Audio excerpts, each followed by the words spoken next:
সেদিন থেকেও আমাদেরই বাড়ির একজন হয়ে গেছে দাদা। ইনফ্যাক্ট বাবা তো ওর মধ্যেই তোমাকে খুঁজে পেতেন, তাই সারাক্ষণ সমু সমু। সেই থেকেও আমাদের কাছেও সমু হয়ে গেছে। তাহলে বাড়ি বলো আর গাড়ি বলো, আমরা দুই সময়ই হাজির। কি সমু, তুমি তো নিশ্চয়ই ডাক্তার নও? না না, ডাক্তারি ডও আমি বুঝি না। তাহলে আমাদের হসপিটালে তুমি কি দেখো? অ্যাডমিনিস্ট্রেশন? একদম। সে তুমি অ্যাডমিনিস্ট্রেশনই বলো আর অ্যাকাউন্টসই বলো, পুরোটাই ও সামলাচ্ছে এবং খুব ভালোভাবে। ইনফ্যাক্ট ও এসে জয়েন করার পর থেকে আমাদের হাসপাতালের সব দিক থেকেই উন্নতি হচ্ছে দাদা, জানো তো? তাই নাকি? এই যে হসপিটাল কিন্তু চলে এসছে, এবার তোমরা প্লিজ আমার গুণগান গাওয়া থামাও। একটা কথা ভাবলে অদ্ভুত লাগে, মানুষের স্মৃতি হারিয়ে গেলেও তার নেচার, তার কোয়ালিটিস গুলো হারায় না। তবে আমার ধারণা তুমি আগে কোনো একটা বিজনেস হাউসের সঙ্গে যুক্ত ছিলে, তাহলে এত কম্পিটেন্টলি এই ব্যবসাটা চালাতে পারতে না। চলো দাদা, আসি। হ্যাঁ,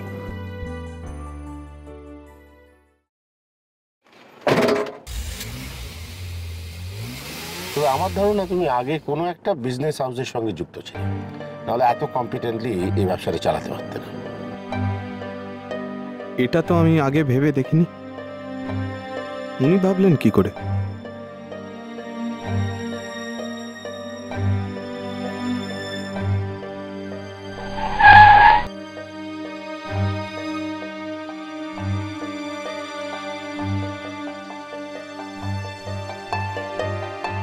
স্নেহের রাজ,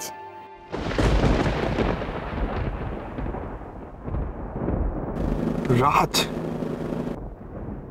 বর্তমানে তুমি সবার কাছে সমু হলেও আমি তোমাকে রাজ নামেই চিনি, জানি।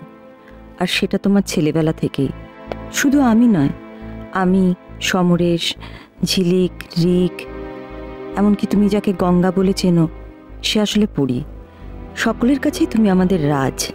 যে ঝিলিককে তুমি চ্যাটার্জি বাড়ির ভাড়াটে হিসেবে চেনো, জানো, সেই ঝিলিক আসলে তোমারই বিবাহিত স্ত্রী, তোমার ছেলেবেলার বন্ধু দিয়া।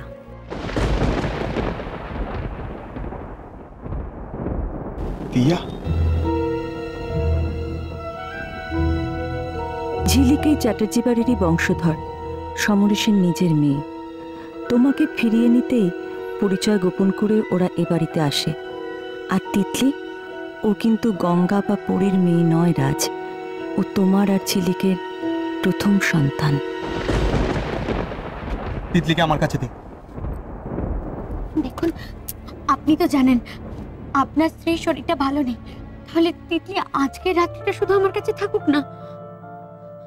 কোন মুখে বলছেন এসব কথা? কোন ভরসায় দেব তিতলিকে আপনার কাছে? আর কেউ জানুক না জানুক, আমি এইটুকুনি জানি, তিতলি আপনার কাছে একদম সেফ নয়। আপনি একবার ওকে চুরি করেছেন, আবার সুযোগ পেলে আপনি চুরি করবেন। যে চোর সে চোরই থাকে। আমার কথার প্রমাণস্বরূপ তোমার আর ঝিলিকের আগের কিছু ছবি এই খামেই ভরে দিলাম।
হবে? সাজাবে আমাকে কেন?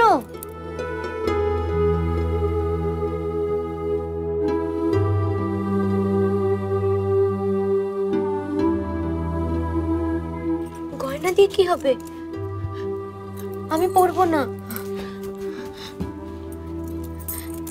না মামুনি, এই গয়না আমার চাই না। আর তো কিছু ফিরে পাওয়ার নেই আমার। শুধু শুধু এই গয়না পরে কি হবে?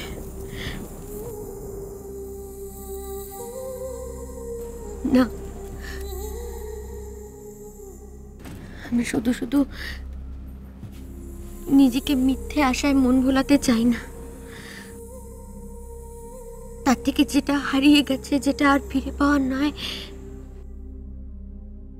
সেটাকেই আমায় মেনে নিতে হবে। তুমি আমার জন্য কষ্ট পেও না মামুনি, আমার জন্য কষ্ট পেও না। কারণ আমি এটা জানি, মানুষের মনের উপরে আমার মনে হয় ঈশ্বরেরও নিয়ন্ত্রণ নেই, জানো তো। নাহলে আমাদের সকলকে চোখের সামনে দেখে রাজ কেন চিনতে পারবে না? রাজ ওর দিয়াকে ভুলে গেছে, চিরকালের মতো ভুলে গেছে মামুনি। আর কখনো মনে পড়বে না, কখনো মনে পড়বে না।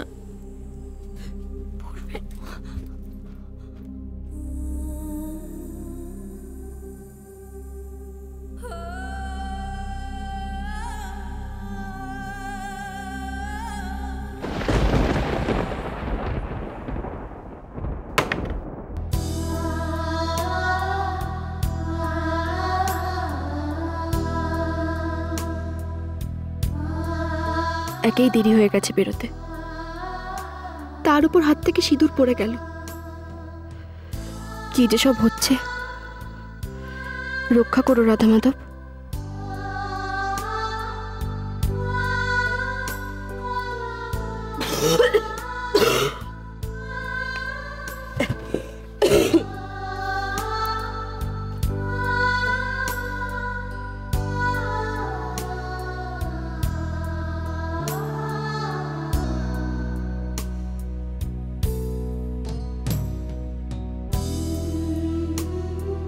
যদি ছোট সাহেব এসে দেখে আমি বেরোচ্ছি, কোথায় যাচ্ছি জানতে চাইলে কি বলবো?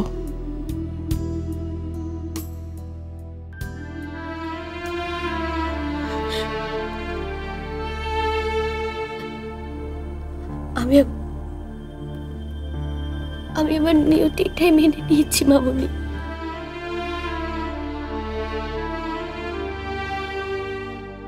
আমি যে আর আজকে কখনো ফিরে পাবো না, কখনো না।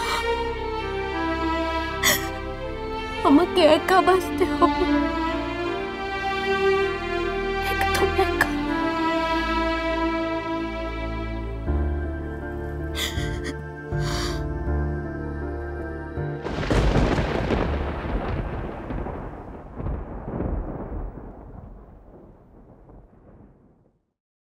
তুই আমার দিয়া হয়েও, আমার এত কাছে থেকেও কেন ধরা দৃষ্টি? কেন অন্তত একবার আমাকে মনে করানোর চেষ্টা করিসনি? কেন? অন্তত একবার চেষ্টা করতে পারতিস, অন্তত একবার। দেখতি আমার সব মনে পড়ে যেত। তোমায় ছাড়া